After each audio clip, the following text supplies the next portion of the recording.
Welcome to Assembly Calendar. I'm Mike Friesen, and with us for our program, Assemblyman Will Barclay. Will Barclay represents Jefferson, Onondaga, and Oswego counties, and that's the 120th Assembly District in New York State. We want to thank you folks throughout the region for joining us. Assemblyman Barclay, it's nice to see you. Mike, it's good to be here. It's kind of a different time at the state capitol right now. There's a lot of focus, instead of what's going on here in Albany in the legislative chambers, a lot of attention being focused on New York City courtrooms this week, last week, this coming week, as some major power players in the Albany leadership are finding themselves, after having been charged and convicted of corruption, finding themselves getting sentenced. And what we saw this past few days was the sentencing of former Assembly Speaker Sheldon Silver.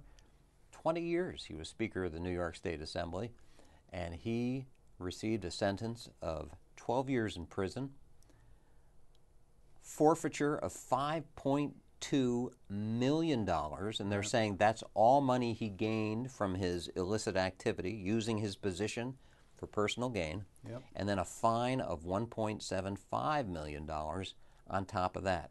I think it's safe for me to say that's pretty much been the focus of attention here at the state capitol. Sure has, and rightfully so. I mean, obviously what Shelley Silver did was egregious. I'm glad that the case is over, and I'm glad that he got the penalties he did. I thought the penalty fit the crime, frankly. I think a lot of people thought maybe as he was going into the sentencing he would never get 12 years. I didn't know the extent of the forfeiture of $5 million and the 1.7 on top of it is pretty substantial. But, you know, when you betray the public trust, Mike, there's got to be some real consequences to those actions. So I think the court recognized that and threw the book at him, and I'm glad they did, and I'm glad that this case is behind us. You would hope that, all right, we've had so many, corruption cases over the last decade or so here in Albany. You hope that was kind of the last one. We had kind of a big blow with both the Speaker and with the Majority Leader, Gene Skelos, in the Senate, who's yet to be sentenced, but that's coming up, I think, in soon. Just a matter of days. And I suspect that will be a similar type penalty. You hope, all right, well, one, there's a lesson to be learned, and maybe all this is get behind us. I mean, we talked about us being the most dysfunctional legislature. We've talked about us being the most, now unfortunately, the most corrupt legislature. You hope with these kind of big players getting sentenced that we can maybe start a fresh page and move on. And then, lo and behold, next thing that comes down, we see that the governor's office is now being investigated for crimes involving the Buffalo Billion and other state projects around the state.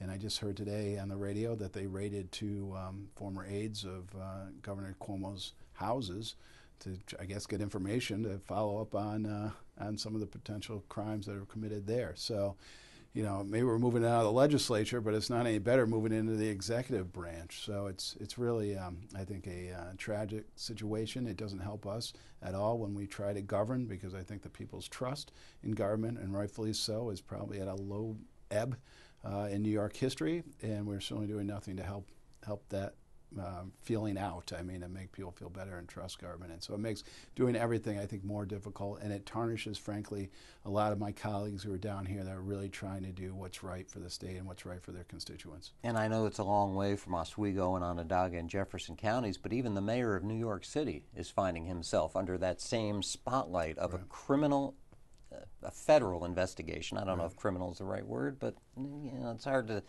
parse things sometimes when you're dealing with these issues, and all that we have seen over the past weeks. You go back to Speaker Silver without going through all the details. He basically was taking state money, giving it to a doctor for medical research, and then that money was, that doctor was referring patients of his with the cancer, the mesothelioma situation, to the Speaker's law firm, and then he was getting a percentage, and it was just money that was going around, leaving the state, and on the surface, you wouldn't have seen it, you wouldn't have noticed it, but it was when people started taking a closer look, and I think part of that, part of the problem there is that the disclosure laws at the state capitol really aren't, they're not open enough. Well, they're getting there. I mean, that's one thing that I think a very positive change we've made over the last few years is greater disclosure. So any outside income now has to be disclosed, and it can be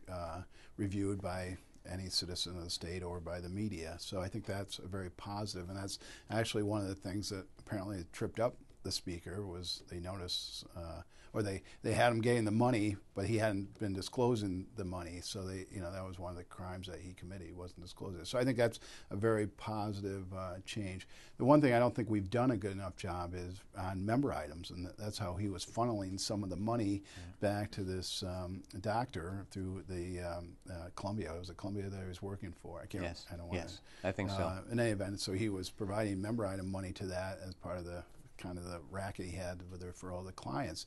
And you see this time and time again. Now we're seeing it, unfortunately, with the Buffalo Billion. What happens is there's this huge sums of monies that are available to legislators. They're handing it out, and there's not real accountability on this money. I think if we had better accountability on the member items, there's nothing inherently wrong with member items. In fact, you can do a lot of good in your districts on various projects. But if you have a project that you think should deserving of government money, taxpayers' money, at the very least, it seems reasonable to have that lined out in the budget so everybody can see and who got the money in the budget to get the money in the first place. So it seems to me a very, I would say, I haven't looked at it, but 70 or 80% of all these corruption usually starts off with some member item money going through, and we see it time and time again. So I think at the very least we have to bring some accountability to that system and more transparency to that system. So very like we did with outside income, we should do being something very similar to legislative grants and member item money. One of the things that seems to have become common, as we've seen, I think there's like a dozen New York State legislators in jail right now serving time. I think the number is about 30 since the year 2000 have left their office because of criminal charges. Is elected officials setting up these not-for-profits and then funneling state monies into them, and then there's no real rules as to how that money can be spent. They're spending it on themselves, on their families. Yeah, it's tragic. I mean, very often they have a family member we saw that with Pedro Espada. He had his son or something working for the not-for-profit that he set up and was making, it's not small sums, Mike. It was, a couple $100,000 or more money as a, vice president of the not-for-profit. So it was very self-serving, and obviously it was corrupt. So hopefully there have been some reforms on that, particularly setting up not-for-profits and putting your family members in. You no longer can direct money where you have a family member working, which I think seems like a very common sense progression. But there's more that needs to be done on that. And really what we really need is we got to get away from these pools of money. There's pools of billions of dollars of money that various leaders, particularly in the legislature, have access to without any kind of accountability of where the money is going. That's got to change, because that's really where I see the source of much of this corruption down here. There's a few other easy things we can do. One of the reasons the speaker was able to get away with these crimes because he was very powerful. He had amassed a huge amount of power over the 20 years as he served speaker. So there were always suspicions around that maybe something was not on the up and up. But I think anyone that had ability to do something about that was nervous because he was a very powerful figure. We ought to put term limits in for leadership so someone can't sit there for 20 years and amass a great amount of power and favors from people, and then they were essentially led to people maybe turning a blind eye to some of the crimes they're committing. The other thing about term limits for leadership, frankly, bring in new energy. A lot of this stuff, Silver personally blocked. He wouldn't allow certain bills to get to the floor to have a vote on. MMA is one of the mixed martial arts bill is one thing that comes to mind when you probably had over 100 members in the Assembly out of a body of 150 supporting this bill and said they would vote for it, but he refused to bring it for whatever reason, to get it to the floor. But what was that reason? It really makes you wonder. Right. Another example, a parallel example of that is tort reform. Right. The guy was a tort lawyer and would never allow any sort of tort reform measure that would be good for the people, bad for the lawyers, to come to the state assembly floor. Right across the board. There's a whole host of examples you say. So, in some of those reasons were maybe political, and there's nothing wrong with politics. It's in our daily lives, but nevertheless, you shouldn't be able to amass that much power. Sometimes having new blood in there gives new ideas, new ability to do things. So I think that would be an easy reform that we could do to combat some of the problems that we've had over the last few decades with corruption. One of the things that I think upsets the people most when they hear about these things, and when they saw the juries announce guilty verdicts for Speaker Silver and for Senate Majority Leader Skelos, is that the first thing those people do is file for their state pension, and they start receiving it, and there's nothing anybody can do about them getting whatever sentence they're going to get and still receiving their state pension. I think if you pull the pension forfeiture for betraying the public trust or for corruption, you lose your state pension. I think if you pulled that question in New York State, and they have, it's something like 90% of the people support it. Let's not give people the New York State pension that are convicted of corruption. It seems like such a no-brainer, and for whatever reason, particularly I think our House and the Assembly wants to keep it extremely, I don't know if they even agree with it, but if they do, they want to keep it extremely narrow, where the state Senate's a little bit broader in who can lose their pensions and for what reasons. But generally, we're talking about abusing the public trust. If you go and take a bribe, there's no way you should be profiting, through your retirement funds that's paid for by the New York State taxpayers. It seems very, I don't know, it seems like a no-brainer, right? And you should just do it. And I think the people in New York State also agree that it's a no-brainer, and we should get it done. And it should have been done last year. And if not last year, there's no reason we don't get this done. It was close last year. There was an agreement. The governor, the Senate leader, and the speaker, the new speaker, all agreed to do it. At the last minute, the speaker made some changes to the bill in the Assembly. That makes it dead on arrival. Right. It's not going to pass, or it's not going to become law. They passed both houses, but you've got to have the same bill. Right. It almost seems as if they didn't really want it to happen. Well, that's what you wonder. You wonder, and here we have another opportunity. Why not come forward and explain what your problems are with the pension forfeiture? My guess is they just don't like the concept of people losing their pension.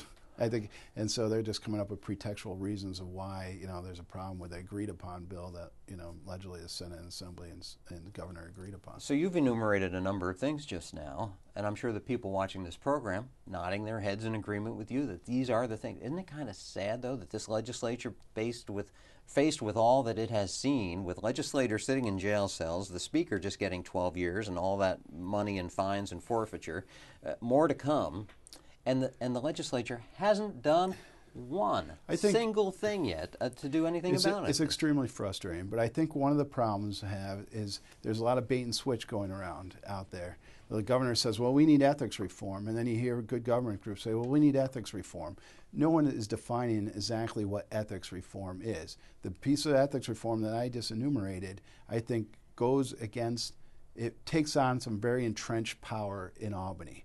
That entrenched power, and it's not just in the legislature, it's special interests, it's people that have business in front of the legislature, the leadership, they don't want to give up that power. So those things that I think will make the biggest difference, like term limits for leadership, I mean, the leaders aren't going to agree to that because why would they want to give up their power? But that's the problem. We got to make sure that the people in New York State and the media understand what the real ethics reforms are that are going to make a difference, and not get thrown off by public financing of campaigns. That's, in my mind, isn't really going to solve the corruption problems. I forget some of the other proposals out there that just seem like sort of a bait and switch type situation. We should focus on those reforms that are actually going to make a difference. But those, unfortunately, are the hardest reforms to get instituted. I'm going to ask the best question of this entire program right now, and I've only got 30 seconds to give you to answer it.